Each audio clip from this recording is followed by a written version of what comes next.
আচ্ছা স্টুডেন্টস, দেখে নাও আজকে আমি তোমাদেরকে আহ, শুরু করলাম যেটা এই ক্লাস 11-এর একটা 35 নম্বরের সেট করে দেখানো, যেভাবে সলভ করলে তোমরা অ্যাটলিস্ট অ্যান্সারগুলো করতে পারবে। আমি এই অ্যান্সারগুলো কিছুটা আগে করে রেখেছি, তাই তোমাদের সুবিধা হবে। আর আমি 5টা সেটের অ্যান্সার তোমাদের করে দিচ্ছি। আশা করছি তোমরা এই ধরনের কোশ্চেনগুলো কমন পাবে।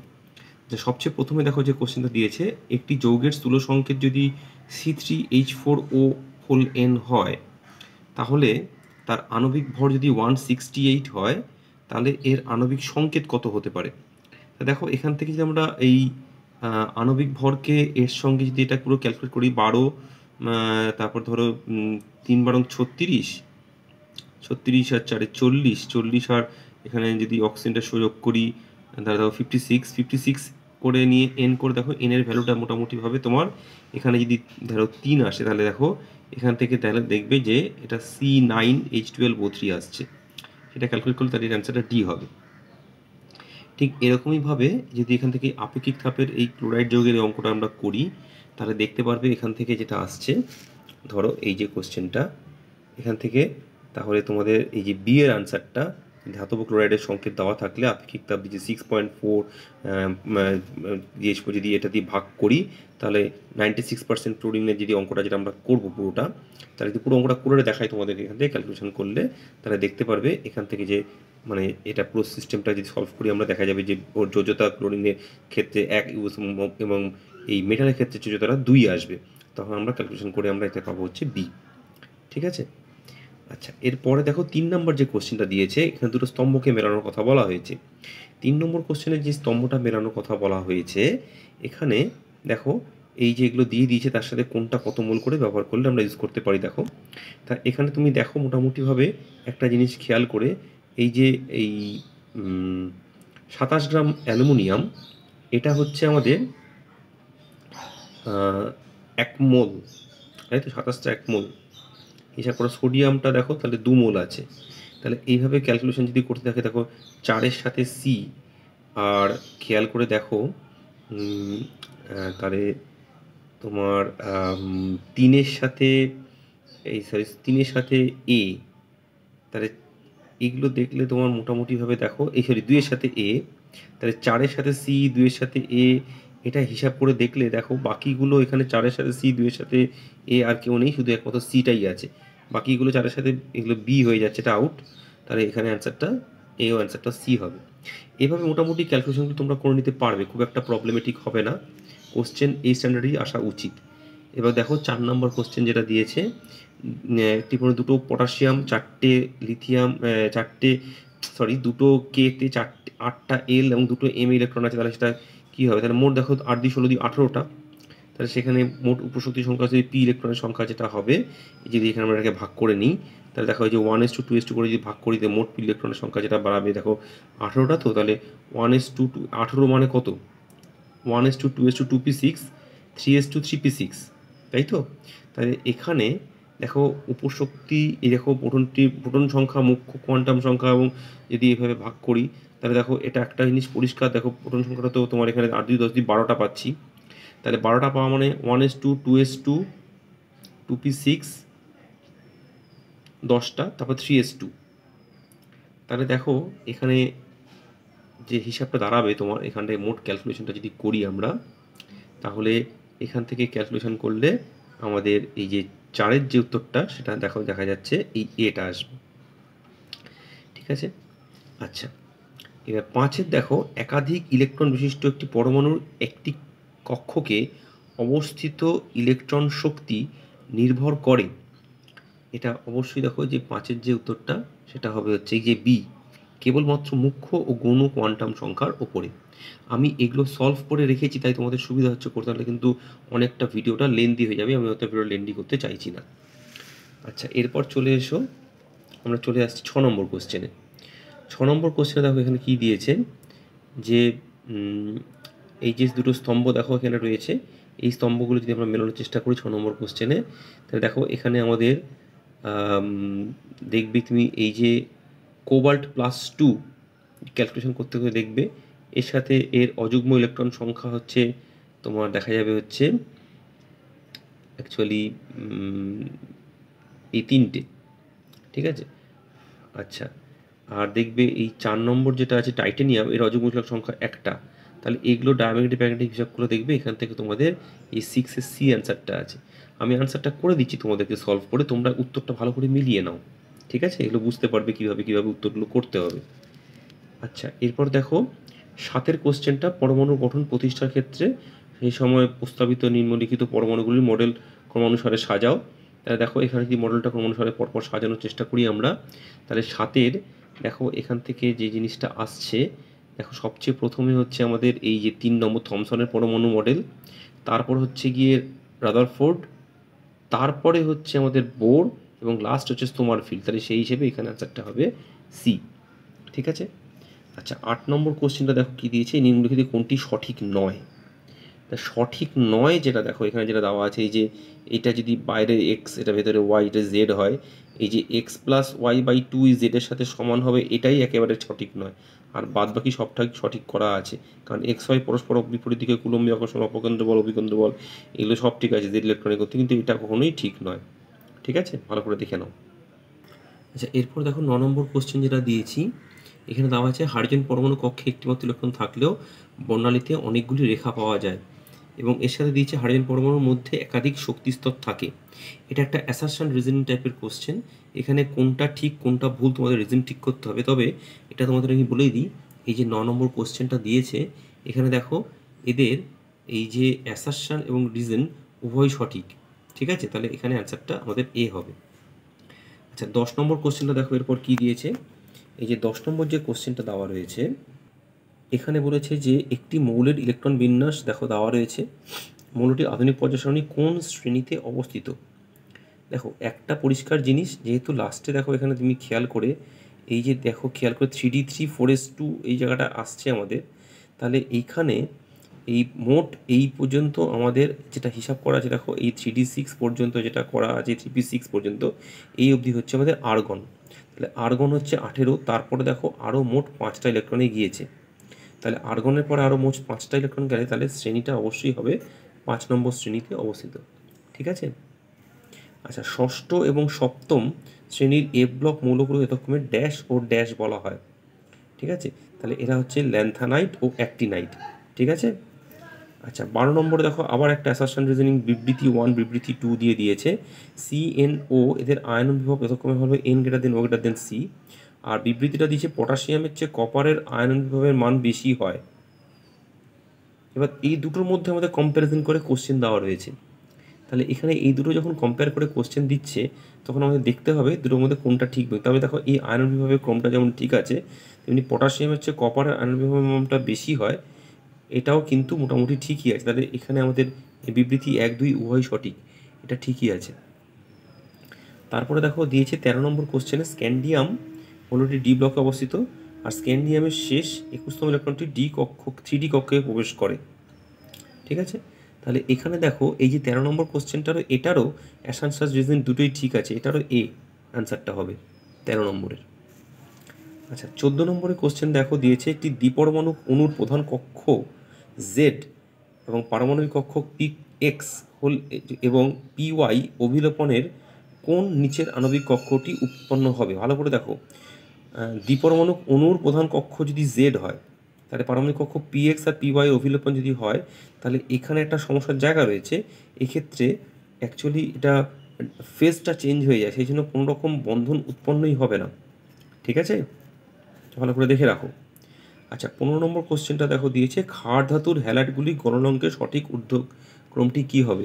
এখানে এইটা হবে, সিটা অ্যান্সার হবে। ভালো করে দেখে নাও। আচ্ছা, এই যে এরপর দেখো রয়েছে এই 16 নম্বর কোশ্চেনটা। এই 16 নম্বর কোশ্চেনে দিয়েছে যে অক্সিজেনের বন্ধনক্রম যদি 2 হয়, তাহলে এদের মধ্যে সর্বাপেক্ষা কোনটা অক্সিজেন অপেক্ষা সুস্থিত হবে। তাহলে অক্সিজেনের বন্ধনক্রম 2, এটা একটা বিবৃতি। আর এই যে যেগুলো দেওয়া আছে এর মধ্যে অক্সিজেন সর্বাপেক্ষা সুস্থিত, এই দুটো বিবৃতি দিয়েছে। তবে আমি তোমাদের এখানে বলে রাখি, এই দুটো বিবৃতির মধ্যে এখানে এই বিবৃতি 1টা সঠিক, কিন্তু বিবৃতি 2 সঠিক নয়। ঠিক আছে? কারণ অক্সিজেন তো সুস্থতা বেশি এখানে রয়েছে। ঠিক আছে? আচ্ছা, এরপরে আমরা চলে আসছি স্তম্ভ দুটো মেলানো, আবার একটা দিয়েছে। তাহলে এখানে দেখো যদি আমরা স্তম্ভ মেলানোর চেষ্টা করি, খেয়াল করে দেখো এই যে কোশ্চেনটা দিয়েছে 17 নম্বর কোশ্চেনটা আমাদের, এখানে আমাদের দেখো খেয়াল করে এই যে এই যে দেখবে খেয়াল করে এখানে কোনটা মিলছে যদি আমরা দেখি এখান থেকে, তাহলে দেখো এই যে বেরিলিয়াম 2 এটা সম্ভব নয়, এটা কিন্তু মিলছে। তাহলে বেরিলিয়াম 2 সম্ভব নয় মানে 4-এর সাথে সি যাচ্ছে। তো দেখো 4-এর সাথে সি এখানে 3টে রয়েছে। এরপরে তুমি দেখো, তুমি যদি ভালো করে মেলানোর চেষ্টা করো, তাহলে আমাদের এখান থেকে এই অ্যান্সারটা আউট, সি হবে না। এরপর যেটা নিতে হবে দেখো, এখান থেকে তোমাকে দেখতে হবে এই যে হাইড্রোজেন মাইনাস যখন এটা হলো, H2 মাইনাস যখনই হলো, তখনই এটা কি হয়ে গেল দেখো, এটা পরাচুম্বকীয় হয়ে গেল, একের সাথে বি যাচ্ছে। তাহলে একের সাথে বি দেখো কোথায় যাচ্ছে, একমাত্র এই 3টের মধ্যে এই বিটা। তাহলে মোটামুটিভাবে এটা অ্যান্সার। এগুলো খুব শর্টকাটে করার পদ্ধতি। আচ্ছা, এরপর দেখো 18 নম্বর কোশ্চেন যেটা দিয়েছে, XCF2NO2 HCN এবং ClO2 এবং কার্বন ডাইঅক্সাইডের মধ্যে অসরলরৈখিক অণুযুগল চিহ্নিত করো। মানে এদের মধ্যে সরলরৈখিক নয় কোনগুলো অণুযুগল। আচ্ছা দেখো, আমি এখান থেকে দেখতে পাচ্ছি যে এইখানে এই যে ClO2 আর NO2 এই দুটো সরলরৈখিক নয়। আচ্ছা, BF3 অণুতে BF এর বন্ধন ক্রম, বোরন আর ফ্লোরিনের যে বন্ধন ক্রমটা হয় সেটা হচ্ছে 1/3। আচ্ছা, এটা কেন তোমাদের যদি কেউ প্রশ্ন করতে চাও, আমি কোশ্চেন করো, আমি তোমাকে বুঝিয়ে দেবো। আচ্ছা, এরপর 20 নম্বর কোশ্চেন যেটা দিয়েছে সেটা হচ্ছে কেলাসের ঘনত্বের উপর ফ্রেঙ্কেল ত্রুটির প্রভাব কী। দেখবে, এটা মনে রাখবে, ফ্রেঙ্কেল ত্রুটি সবসময় এক্ষেত্রে যাই হোক না কেন ঘনত্ব অপরিবর্তিত, ঘনত্ব চেঞ্জ হয় না, একমাত্র স্কটকির ক্ষেত্রে ঘনত্বটা বাড়ে, তাই তো। আচ্ছা, 21 নম্বর কোশ্চেন দিয়েছে, নিম্নলিখিত কোন গ্যাসীয় মিশ্রণ ডাল্টনের অংশচাপ সূত্র মেনে চলে না। দেখো, গ্যাসীয় মিশ্রণ ডাল্টনের অংশচাপ মেনে যে অ্যামোনিয়া আর এইচসিএল, কারণ এরা যখন বিক্রিয়া করে ফেলে অ্যামোনিয়াম ক্লোরাইড তৈরি করে, অংশচাপ সূত্রে বিক্রিয়া করলে চলবে না। আমি প্রত্যেকটা কারণ দেখানো সম্ভব নয়, দু একটা বলে দিচ্ছি। এবার দেখো 22 নম্বর কোশ্চেন দিয়েছে, বিবৃতি 1 দেওয়া আছে একটা, দেখো থেকে নাও, এই গড়বর্গমূলের বর্গমূল্য বলেছে, আর গ্যাসীয় গড়বর্গমূলের বর্গমূল RMS=2RT/mটা বলে দিয়েছে। তাহলে এই ক্ষেত্রে এখানে 22-এর এই যে CRMS এই যে ভ্যালুটা, এই 2RT/√m এটা ঠিক নয়। তাহলে এটা ঠিক আছে, তাহলে আমাদের এখানে বিবৃতি 1টা সঠিক, 2টা সঠিক নয়, তাই তো। এই মানটা ঠিকঠাক দেওয়া নেই, এই CRMS ভ্যালুর মানটা 8RT/m হয়। আচ্ছা, 23 নম্বর কোশ্চেন দিয়েছে, দেখো এখানে চতুস্তলকীয় এবং অষ্টতলকীয় শূন্যস্থানের ক্ষেত্রে নিচের কোন তথ্যটি সঠিক নয়। তা দেখো, এই যে 23 নম্বর কোশ্চেনটা, এখানে সঠিক তথ্য নয় একদম প্রথমটাই, ভালো করে দেখো, কারণ আয়নীয় কেলাসে চতুস্তলকীয় শূন্যস্থানে এবং অষ্টতলকীয় শূন্যস্থানের তুলনায় বড় ব্যাসার্ধের ক্যাটায়ন থাকে, কতটা ভুল, তাহলে এটা ভুল। আচ্ছা, এরপর 24 নম্বর কোশ্চেনে চলে আসছি, ক্ষারীয় মাধ্যমে Fe2+ এবং Mn+2 এর সঙ্গে H2O2 বিক্রিয়া করে উৎপন্ন হবে। দেখো 24 নম্বর কোশ্চেন যেটা দিয়েছে তাতে আমাদের এখান থেকে ক্ষারীয় মাধ্যম যেহেতু, তাহলে Fe+2টা Fe3+ তৈরি করবে, আর Mn+2 তৈরি করবে Mn+4, কারণ একটা জারিত হবে একটা বিজারিত হবে। তাহলে এখানে সিটা হবে আমাদের এই 24 নম্বর কোশ্চেনের উত্তর, ঠিক আছে।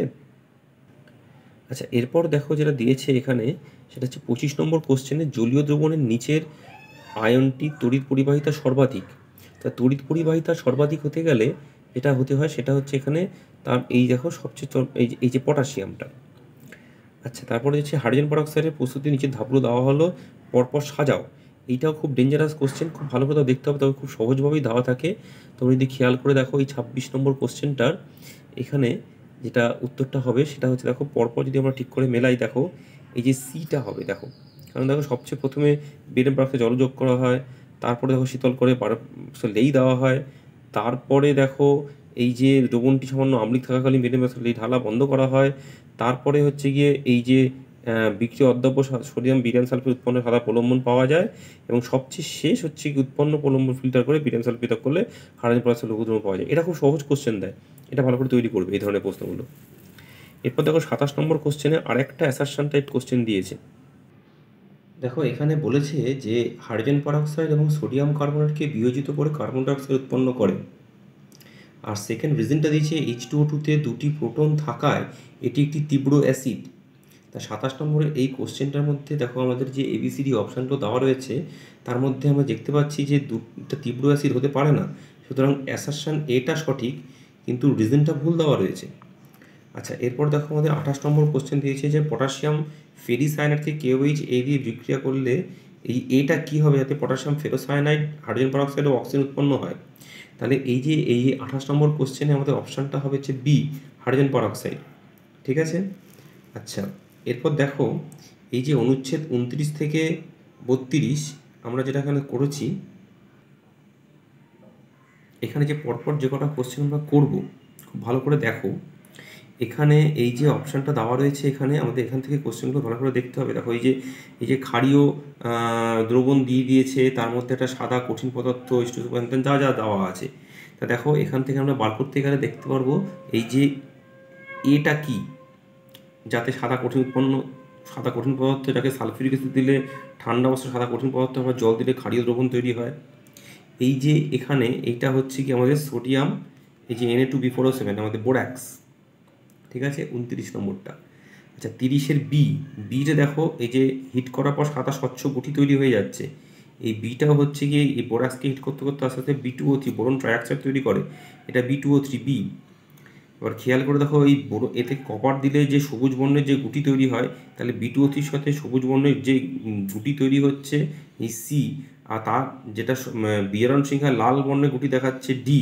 তাহলে এই সি আর ডিটা কি, এই সি আর ডি যেটা আমাদের আছে এখানে সেটা হচ্ছে গিয়ে এই যে এই উত্তরটা ভালো করে দেখো, এই যে এইটা কপার বোরেট, মেটাবোরেট আর কপার বোরেট। এই দেখো CuBO2 আর একটা CuBO2, এটার জন্য সবুজ বর্ণ হয়, এটার জন্য লাল বর্ণ হয়।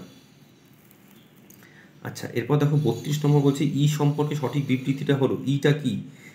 এই যে তোমার এখানে এটা ছিল আমাদের হচ্ছে কি সোডিয়াম, যেটা পাইরোবোরেট যেটা আমাদের বোরাক্স, এই বোরাক্সে সালফিউরিক অ্যাসিড দিয়ে ঠান্ডা সাদা কঠিন যেটা তৈরি হয়। তা এইখানে এই যে 32 নম্বরটা হচ্ছে আমাদের দেখো ই একটা মৃদু অ্যাসিড, অবশ্যই বোরিক অ্যাসিড তৈরি করবে। এটা লুইস অ্যাসিড বোরিক অ্যাসিড, এটা বোরিক অ্যাসিড এক ধরনের ক্ষারীয় অ্যাসিড, এটাও ঠিক আছে, তাহলে সবকটাই ঠিক। তাহলে এখানে এই ডিটা অপশান হবে। ঠিক আছে।